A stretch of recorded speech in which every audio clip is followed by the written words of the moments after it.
Eunice POV. Hindi ko na talaga kinakaya ang stamina ni mamang pulis.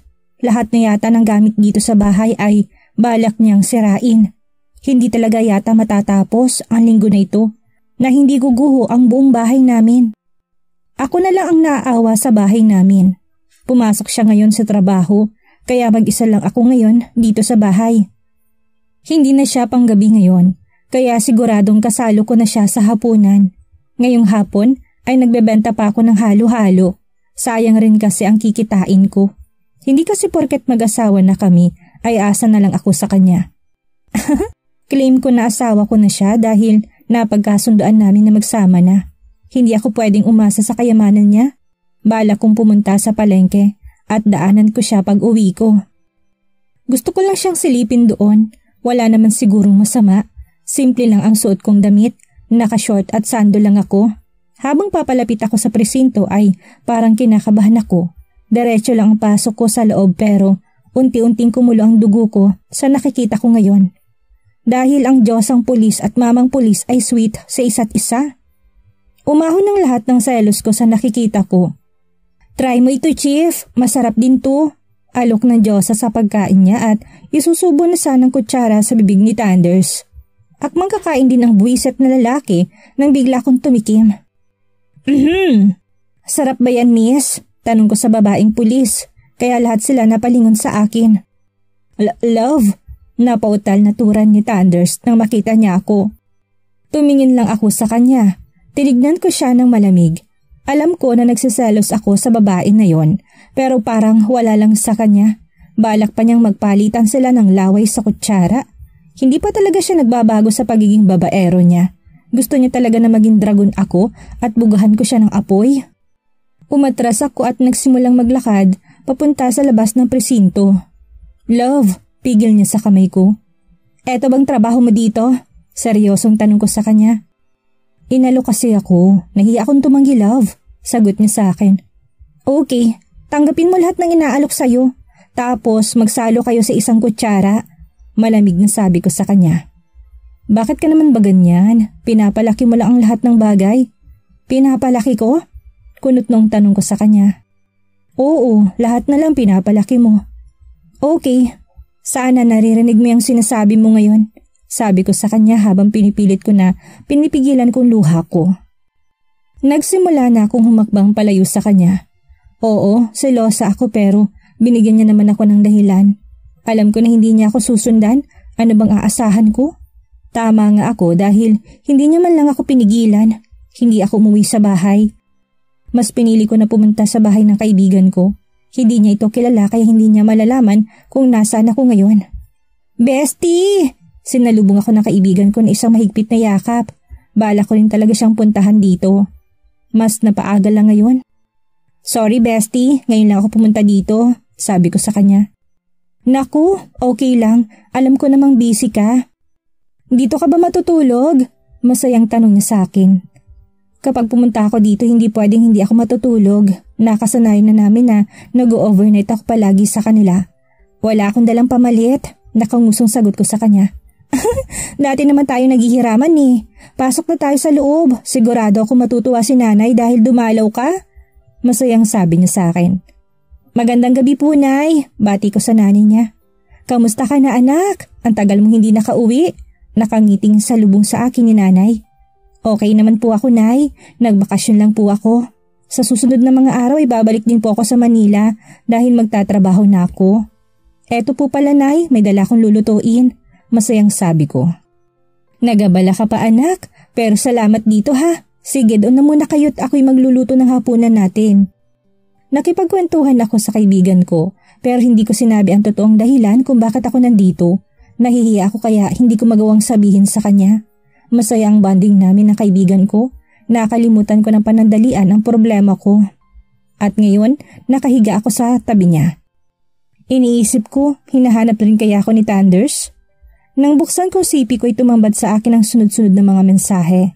Isang oras na yatang walang tigil sa pagpasok ng mga messages na galing sa kanya. Love, where are you? I'm sorry, love. I love you. Love, nasaan ka na ba? Bakit hindi kita makontak? Wala ka bang balak na kausapin ako? Love, madaling araw na. Bakit hindi ka pa umuwi? Galit na galit ka ba talaga sa akin? Wala lang naman yun. Huwag ka na magalit. Sorry na love, I love you. Love, lagi mong tatandaan na ikaw lang mahal ko at wala nang iba. Ilan lang sa mga mensahe niya sa akin. Hindi ko alam kung ilan ang wastong bilang pero sobrang dami na at wala nang tigil sa pagdating ng mga mensahe. Mukhang madami ang text na yan ha? Yan bang dahilan kaya ka nandito? Tanong sa akin ng kaibigan ko. Bestie, may sasabihin ako sa'yo. Ano kasi, may boyfriend na ako at nagsasama na kami. Taga dito ba sa atin? Nakangiting tanong niya sa akin. Hindi, taga Maynila siya. Pero isa siyang pulis at nagpalipat siya dito dahil akala niya hindi na ako babalik sa Maynila. Sagot ko sa kanya. Nagkatampuhan kayo no? Oo, kasi nagsiselos ako. Matapat na sagot ko sa kaibigan ko. Paano nagsiselos? Anong dahilan? Kasi dumaan sana ako sa presinto nila kanina. Tapos nakita ko na sweet sila nung Diyos ang pulis. So asawa mo yung poging pulis? Yung bagong salta dito? Sunod-sunod na tanong niya sa akin. Kilala mo siya? Hindi ko pa nakikita pero usap-usapan kasi sila ng anak ni General. Yung magandang pulis na sinasabi mo, akala kasi nila boyfriend niya si Pogi. Anak pala siya ng General. Wala nga talaga akong laban doon. Malungkot na sabi ko sa kanya. Anong wala? Huwag mo nga sabihin yan. Oo, maganda siya pero mas maganda ka't mabait pa.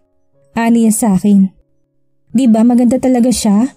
Kaya may dahilan para magselos ako. Siyang anak ng general, ako anak ng taong patay na't wala namang katayuan sa lipunan. Kahit ikaw nagagandahan sa kanya, hindi ba? Malungkot na sabi ko sa kanya. Huwag mo nga sabihin yan, mas maganda ka doon. Saka ikaw ang girlfriend. Mas maganda na pag-usapan niyo ito bukas para maayos niyong dalawa. Ayoko nakikipag-usap sa kanya. Sumasakit ang buo kong katawan pagkatapos. Kakaiba ba kayo kapag nagbabati? Masarap naman hindi ba? Natatawang tanong sa akin. Hiyang-hiya naman ako, kaya sabay na lang kaming natawa. Pero seryoso ako bestie, kung mahal mo siya magtiwala ka sa kanya. At kung alam mo na mahal ka niya, huwag mong hayaan na magkasira kayo ng dahil lang sa selos. Malay mo, nakikisama lang siya, lalo na't bago pa lang siya dito. Saad niya sa akin. Sa tingin mo? Nagsiselos ako kasi alam ko na wala akong laban. Hindi ko maiwasang ikumpara yung sarili ko. Paano kung magustuhan niya yun? May iiwan na naman ako mag-isa. Nasanay na kasi ako na lagi siyang nandyan. Ngayon lang ako nagmahal kaya nariyan ang takot ko. Saad ko sa kanya. Bestie, lagi mong tatandaan na kasama ang pag-unawa at tiwala kapag nagmamahal ka. Para maging masaya kay kailangan mo talagang lawakan ng pang-unawa mo. Sobrang gwapo ng Diyosawa mo. Siguradong marami magkakagusto sa kanya. Huwag mo siyang bigyan ng dahilan para mapagod at iwan ka. Minsan kasi ang pagiging selosa natin, nagiging dahilan din para iwan nila tayo. Lagi mong tatandaan na mahal ka niya. Siya naman yatang nagyaya sa'yo na magsama na kayo, hindi ba? Nakangiting tanong niya sa akin. Oo naman, hindi naman ako nagsabi na magsama na kami. Siya itong bigla na lang sumulpot sa labas ng bahay ko. So, you mean, sumunod siya dito? Ang sweet naman. Pero hindi niya ako pinigilan kanina. Tapos nung nakaraan nakalimutan niya ako nung kausap niya na yun. Binigyan na niya ako kasi ng dahilan para pagdudahan ng pagmamahal niya sa akin. Putol ko sa sasabihin niya sana. Kung ganun ang nangyari, kailangan niyo na talagang mag-usap ng maayos. Kahit siguro ko kapag nakalimutan na niya na may kasama siya ay iinit din talagang ulo ko. Pero kagaya nga nasabi ko, pag-usapan niyo pa rin para maayos niyo. Susubukan ko bestie. Sige na matulog na tayo. Madaling araw na pala. Di ba may pasok ka pa bukas? Saad ko sa kanya. Oo, may pasok pa ako sa munisipyo. Kaya matulog na tayo. Nakangiting sabi niya sa akin. Thank you bestie sa advice mo. Kakausapin ko na lang siya bukas. Dalaga ka na talaga? Ako itong talandi sa ating dalawa pero nauna ka pang mag-asawa. Natatawang sabi niya sa akin. Napangiti na lang ako dahil tama siya. Ako ang walang interes sa mga lalaki dati. Tapos ako ngayon itong nagtatampot na sasaktan. Hindi ko na malaya na nakatulog na pala ako. Kinabukasan ay medyo late na ako nagising. Wala na rin ang bestie ko. Siguro'y maaga siyang pumasok sa trabaho. Nagsuklay ako ng buhok ko saka ako lumabas sa silid niya. Paglabas ko ay agad na bumungad sa akin si Love. Tawag niya sa akin. Mababa ka sa buong mukha niya, napagod siya at parang hindi pa natutulog. Bakit ka? Gising ka na pala anak, kanina pa nandito ang asawa mo. Hindi mo malang sinabi sa akin kagabi na may asawa ka na pala. Biglang lumabas si nanay galing sa kusina. Nagkatinginan lang kami. Hindi ko napaghandaan ang pagsunod niyang ginawa. Mabilis niya ako niyakap sabay bulong sa tenga ko. I'm sorry love, uwi na tayo. Mahal na mahal kita. Tumulong luha ko sa sinabi niya. Bigla ko nakaramdam ng guilt. Lihim kong pinunasan ang luha ko. Bumitaw na rin si Eman sa akin. Nakahawak na siya ngayon sa bewang ko. Nay, si Eman po, asawa ko. Pakilala ko sa kanya kay nanay. Nagkakilala na kami kanina anak. Siya pala ang pulis na pinag-uusapan ng mga kumari ko. Ang sabi daw kasi ng asawa na general ay boyfriend siya ng anak nito. Saad ni nanay. Hindi na ako nagkomento. Pumasok na lang ako sa silid ng bestie ko para kunin ang mga gamit ko. Pero narinig ko na si Eman na ang nakikipag-usap kay nanay. Bakit ba nila gustong gusto si Eman para sa babae na yun? Dahil siguro mayaman at gwapong pulis siya? Kaya lahat ng mga may anak na pulis na babae ay gusto siya. Nay, uuwi na po kami. Maraming salamat po. Pakisabi na lang din po kay bestie. Nakangiting paalam ko kay nanay. Sige anak, ingat kayo ha. Eman, alagaan mo si Eunice. Mahal kong bata na yan. Opo nay, sagot naman ni Eman kay nanay. Hawak ni Eman ang kamay ko, tinayaan ko lang siya. Tahimik ang naging biyahe namin pa uwi. Nakatuon lang ang tingin ko sa labas ng bintana. Hindi ko siya sinulyapan dahil hindi ko kaya. Parang nalunok kong dila ko. Gusto kong ayusin namin ito pero ayaw namang makisama ng isip ko. Saan mo ba gustong kumain love? Tanong niya sa akin. Hindi ako nagugutom. Sagot ko naman sa kanya. Galit na galit ka ba sa akin? Ano bang pwede kong gawin para mawala ang galit mo sa akin? Sunod-sunod na tanong niya sa akin.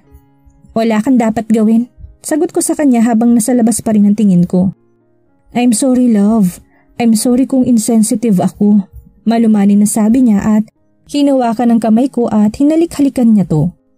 Hinayaan ko lang siya dahil wala akong makapang salita na pwede kong isagot sa sinabi niya. Nasasaktan pa rin ako. Medyo maayos na ako kanina pagising ko pero nag-iba na naman dahil sa sinabi ni nanay. Ngayon ko napatunayan kung gaano kalayo ang agwat na pamumuhay naming dalawa. Paano pa kapag nakilala kong pamilya niya? Alam ko na hindi ako gusto ni Isam eh. Kaya sigurado ako na hindi rin ako magugustuhan ng mga magulang niya. Eman, gusto ko na makipaghiwalay sa'yo. Mahina akong sabi na halos pabulong lang. Kaagad naman itong napapreno at alam kong narinig niya sinabi ko. Bakit? Dahil ba sa nangyari kahapon? Malungkot na tanong niya sa akin. Hindi ko nakikita ang future ko na kasama ka. Naiyak na sabi ko sa kanya. Ano bang sinasabi mo? Love, alam ko na nagkamali ako. Na palagi ako nagkakamali pero huwag naman ganito.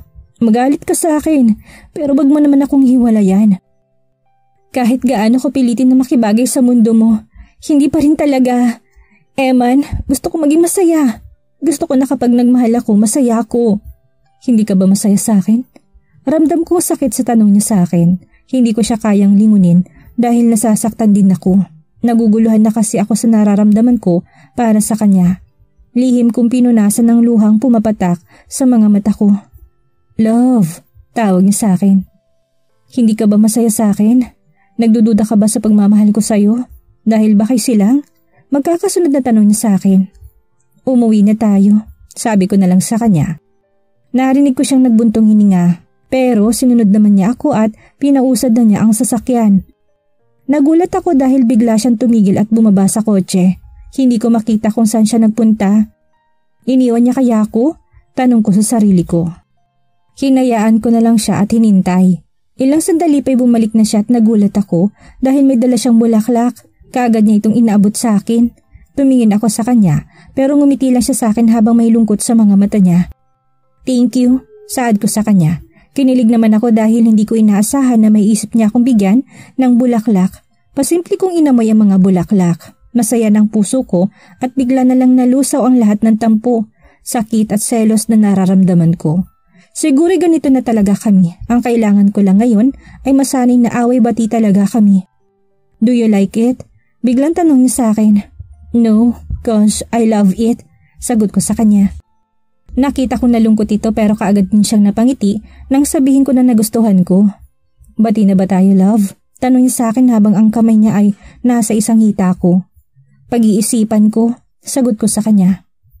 Bakit ka ba nagsiselos kay Silang? Mas maganda ka naman doon. Tanong niya sa akin. Dahil binigyan mo ako ng dahilan, sagot ko sa kanya. Sorry, love. Ngayon lang kasi ako ulit pumasok sa seryosong relasyon. At alam ko na hindi yun excuse para maging insensitive ako sa feelings mo. Hindi ko alam na iniisip nila na bagay kami o may relasyon kami ni Silang. Ikaw lang ang mahal ko at hindi na yun magbabago pa. Kaya sana ganun ka rin sa akin. Please, block me in your heart, love. Kasi ako, simula nung una kitang makita, ay nakalaka na sa puso ko at tinapon ko ng susi para wala nang ibang makapasok dito. Puno ng sinseridad na pahayag yun sa akin sabay turo sa puso niya. Naiyak ako sa narinig ko mula sa kanya. Tinatanong ko na naman ang sarili ko, deserve ko ba siya? Kasi alam ko na ako na talagang may problema sa aming dalawa. Bakit ba siya ganito ka-corny? Pinaglihi ba siya sa mais ng mommy niya noon? Hindi ako malambing na tao, kaya hindi ako sanay na marinig yung mga ganong salita. Dapat ba ako maniwala sa mga sinasabi mo? Wala sa sariling tanong ko sa kanya. Hindi mo kailangang maniwala sa akin, love. Pero isa lang ang hinihiling ko sa'yo. Ang pagkatiwalaan mo ko. Alam ko na nahihirapan ka dahil babaero ako noon. Pero papatunayan ko sa'yo na kaya ko magbago. Na kaya ko makontento. Dahil sapat ka na sa akin at kung tutuusin ay sobra pa. Sagot niya sa akin. Love, tawag ko sa kanya. Tumingin ito sa akin. Hindi yata niya inaasahan na tatawagin siyang love. Dahil hindi ko naman sinasabing bati na kami. Yes, love. Mamaya na lang tayo mag-usap sa bahay. Nakakaabala ka na sa kalsada. Sabi ko sa kanya. I'm sorry, love. Nakangiting sabi niya sa akin. Natatawa na lang ako dahil nagulat ako sa kanya. Bigla na lang niya akong hinalikan sa labi bago siya nagmaneho ulit. Nang makarating kami sa bahay ay nag-iba na naman ang mood ko. Nakatayo lang naman kasi ang Diyosa sa harapan ng bahay namin. Hindi ako bastos na tao pero para sa kanya magiging bastos na ako. Good morning, Chief. Nakangiting bati niya kay Eman para bang si Eman lang ang nakikita niya. Anong ginagawa mo dito? Nakakunot ang noong tanong ni Eman sa Diyosa. Hindi ka kasi pumasok ngayon. Pabebe pang sagot nito kay Thunders. Hindi talaga ako pumasok dahil kahapon ang last day ko dito. Babalik na kasi kami ng asawa ko sa Maynila at doon ako ulit. Bakit, Chief? Inosenteng tanong nito kay Eman. Dahil doon naman talaga ako. Nagpalipat lang ako dito dahil sa asawa ko. Ganun ba? Siya bang asawa mo, Chief? Kunwaring tanong niya na para bang ngayon niya lang ako nakita. Oo, she's my wife and mauna na ako sa loob. Malamig na turan ko kay Eman. Nakita ko na nataranta to. Silang, bumalik ka na sa presinto and please lang, sa iba ka na lang magkagusto. Pamilyado na akong tao at hindi rin kita magugustuhan. Iisang babae lang nakikita ng mga mata ko at si Eunice lang yun. Mahal na mahal kong asawa ko. Kinikilig naman ako sa narinig ko sa Thunders na to, pero seryoso pa rin dapat ang ekspresyon ng mukha ko. Chief! Parang iiyak na bigkas nito. Alam mo, miss, maganda ka at marami magkakagusto sa'yo, pero sana next time sa single ka na lang magkagusto. Pulis ka pa naman pero parang balak mo maging kabit at hindi maganda sa profession mo. Seryosong sabi ko sa kanya. Gusto ko lang sabihin ang nasa loob ko.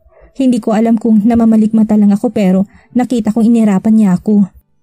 Kabaliktaran rin yata ang ugali niya sa mukha niya. Mukhang may nabaliw na kaagad kay Thunders dito. Need ko na talaga siyang isako at itago para hindi makuha ng iba. Tamang misis ko silang, may makikilala ka pat sana, single na lalaki. Segunda naman niya sa sinabi ko. Walang paalam na umalis ang Diyosa. Ako naman ay naunang pumasok sa loob ng bahay. Love, galit ka ba? May hinahanap ka ba? Sunod-sunod na tanong niya sa akin. Siguro nagtataka siya dahil panay halongkat ko dito sa ilalim ng lababo. Huwag kang maingay dyan dahil may hinahanap ako. Anong hinahanap mo, love? Gustong bang tulungan? Sako, sagot ko sa kanya. Anong gagawin mo sa sako? Nagtatakang tanong niya sa akin. Isasako na kita. Masyado na akong na-stress sa kagupuhan mo. Baka maagaw ka ng iba sa akin. Nagbago ng isip ko at hindi na kita papakawalan pa. Litanya ko sa kanya. Nakita ko naman itong natulala sa sinabi ko. Hindi yata siya makapaniwala. Lumapit naman ako, tinalikan ko siya sa labi. Akin ka lang, Eman Borax. Pabulong na sabi ko sa kanya. Eman's POV. Hindi ko inaasahan na sasabihin niya yun sa akin. Ang buong akala ko ay iiwan na niya ako. Kabado ako dahil sobrang seryoso niya habang nagsasalita siya. Hinapit ko siya, tinalikan ko rin siya pabalik. I love this woman so much. Wala akong tulog sa kakaisip kung nasan siya. Hindi niya rin kasi sinasagot ang tawag at text ko kagabi. Mabuti na lang at may biglang dumating na babae kanina. Flashback. Tao po! Rinig ko may tumatawag sa labas ng bahay. Bumangon ako at sumilip sa bintana. Sobrang aga pa, sa tingin ko'y 6:00 pa lang ng umaga. May babae sa labas, kaya lumabas ako. Good morning po, ikaw po ba yung asawa ni Eunice? Tanong niya kagad sa akin. Good morning, ako nga. May kailangan ka ba sa kanya? Ako po si Annie, kaibigan niya. Sagot niya sa akin. Ako naman si Eman, kaya lang wala kas. Nasa bahay po siya, doon po siya natulog. Sagot niya sa akin.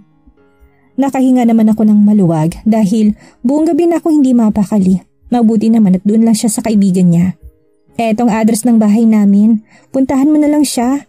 Need ko na kasing pumasok sa trabaho ko. Please lang, intindihin mo sana siya.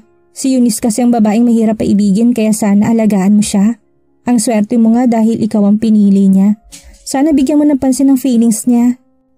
Hindi maganda sa lalaki na may kinakasama ng makipag-close pa sa ibang babae. Sige, alis na ako. Nakangiting paalam niya sa akin.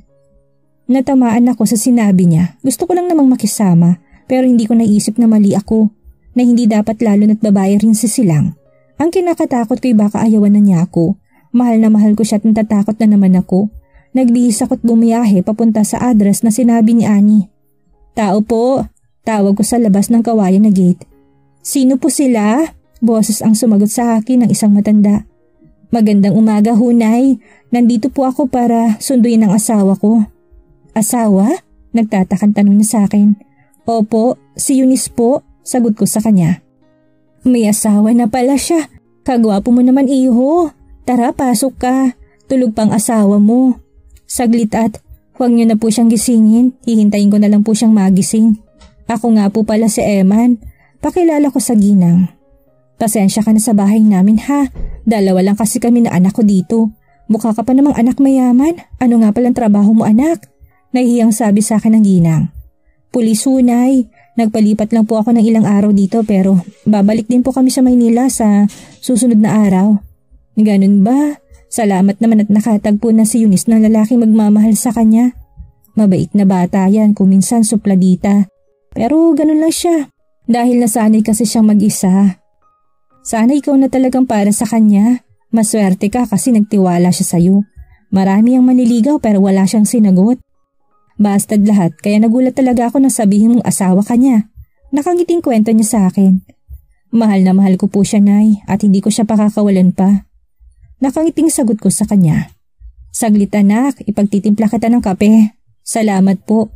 Pumasok ito sa tingin ko'y kusina nila. Biglang bumukas ang isang silid at lumabas ang asawa ko. Halatang nagulat siya nang makita niya ako. Bakit ganan? Hindi ko na siya hinayaan na magsalita.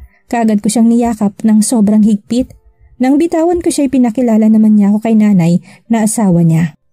Medyo uminit ang ulo ko nang banggitin ni inay na pinagkalat ng asawa ni General na girlfriend kong anak niya. Sinundan ko rin ang tingin si Eunice papasok sa loob ng silid. Alam kong nasasaktan ito at alam ko na ako na naman ang dahilan. Nay, huwag po kayong maniwala sa kanila. Si Eunice lang pong mahal ko. Assurance ko kay inay. Mabuti naman kung ganoon. End of flashback. Matulog ka na muna. Halata kasing wala kang tulog. Utos niya sa akin. I'm okay, love. Sagot ko sa kanya. Tigilan mo nga ako sa I'm okay mo na yan. Pumasok ka na dun sa kwarto. Utos niya ulit sa akin gamit ang nakakatakot niyang boses. Alam ko na seryoso siya ngayon. Nakita ko na seryoso siya kaya sumunod na lang ako kaysa uminit na naman ang ulo niya at magalit na naman siya sa akin. Okay, love. Gigisingin na lang kita kapag kakain na tayo. Gusto mo bang maligo sa batis? Tanong niya sa akin.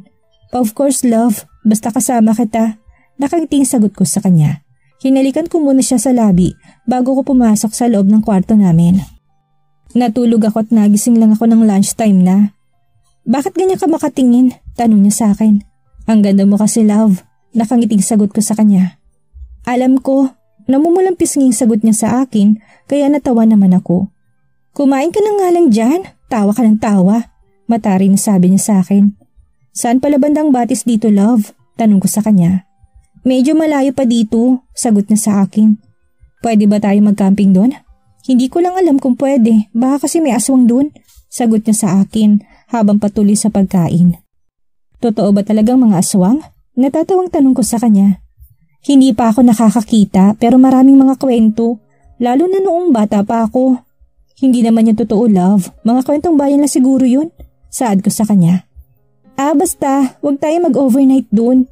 Kapag totoo ang aswang, baka agawin ka pa niya sa akin. Sa gwapo mong yan, malamang pati aswang matipuhan ka pa. Hindi ko na naman mapigilan ng tawa ko sa sinabi niya. Tuwang-tuwa kasi ako sa sinabi niya. Possessive pala siya. Kahit aswang, hindi niya pinapalampas. Seriously, love? Pati sa aswang pinagdadamot mo ko? Oo naman, akin ka lang. Hindi na pwedeng may ibang tumikim sa'yo dahil akin ka lang dapat. Ang dami nang may gusto sa'yo, baka pati siya makiagaw pa. Bakit? Yummy ba ako? Pabirong tanong ko sa kanya. Oo naman, yummy hotdog may tummy ka. Natatawang sagot niya sa akin. Napangiti naman ako dahil gusto ko ng ganito kaming dalawa palagi. Inaamin ko na immature pa ako sa paghandle ng relasyon namin. Dahil siguro sa nasaktan ako noon, kaya ngayon ko lang ulit sinusubukan na pumasok sa isang seryosong relasyon. Kain na lang tayo, love. Baka gutom lang yan. Pabirong sabi ko sa kanya. Pagkatapos naming mag-lunch ay tumambay muna kami sa ilalim ng mangga. Kahit tanghali mahangin kaya naglatag kami ng kumot at doon kami umupo. Habang nakahiga ako sa legs niya. Chiefy, marunong ka bang umakyat sa puno ng mangga? Tanong niya bigla sa akin. Napalunok naman ako. Dahil minsan hindi pa ako nakakaakyat sa puno ng kahit anong kahoy. Hindi ko pa nasubukan, love. Sagot ko sa kanya. Ganun ba? Gusto ko sanang kumain ng mangga eh. Pero ako na lang palang aakyat. Marunong naman ako. Nakangiti sabi niya sa akin. Susubukan ko, love. Kabadong sagot ko sa kanya. Sigurado ka ba, love? Okay nang naman na ako na lang ang aakyat. Sige, love. Ikaw na lang. Sagot ko sa kanya. Akala ko susubukan mo talaga. Sige na, dito ka na lang at saluhin mo ko. Yung mga mangga pala. Sorry, love. Wala kasing mangga sa bahay namin nun. Saka hindi ako hinahayaan ni mommy na umakyat sa mga puno. Sagot ko sa kanya. Ganun talaga siguro kapag mayaman, Chiefy. Sige na, akyat na ako sa itaas. Amaze na amaze ako sa kanya dahil ang galing niyang umakyat sa puno ng mangga. Sa sobrang ganda niya ay hindi mo talaga akalain na makakaya niya itong gawin. Nakaka-inlove siya lalo. Habang nakatingin ako sa kanya ay lalong lumalakas ang tibok ng puso ko. Chiefy, saluhin mo! Tawag niya sa akin. Sinalo ko naman ang mga manggang binabato niya sa akin. Nang mukontento siya'y bumaba na siya. Okay ka lang ba, love? Tanong ko sa kanya habang pinupunasan ko mukha niya na may pawis. Oo naman, tara kainin na natin yan. Sumunod naman ako sa kanya. Sabay naming kinain ng mga pinitas ng mangga sa ilalim din ng puno ng mangga. 5:00 kami ng hapon pumunta sa Batis. Namangha ako dahil ang linis at ang ganda ng batis nila dito. Halatang inaalagaan talaga ng mga taga dito. Pero mas magandang nasa harapan ko ngayon. Damn, she's so fucking hot. Lalo na't litaw na litaw ang kurba at ganda ng katawan niya. Love, yung mata mo, saway niya sa akin. Kaagad ko naman siyang hinapit at hinalikan sa labi. Napangiti ako dahil gumanti din siya. Ang hot mo, love. Pabulong na anas ko sa tenga niya. Halata nga, love. Pero maligo na tayo, sabi niya sa akin at hinila ko papunta sa tubig. Nang marating namin ng malalim na bahagi ng batis ay yumakap ito sa laig ko habang nakahawak ako sa bewang niya. Alam mo ba, Chiefy, nung teenager pa lang ako, palagi kami pupunta dito ng parents ko. Dito ko nasaksihan kung gaano nila kamahal ang isa't isa kaya simula nun, pinangarap ko na kapag ikinasal ako sa taong mahal ko, dito ko gustong ikasal. Pero noon yun, iba ng panahon ngayon. Mahinang sabi niya sa akin. Pinaharap ko siya sa akin at tumingin ako ng diretso sa mga mata niya. Ngumiti naman siya sa akin. Eunice, will you marry me?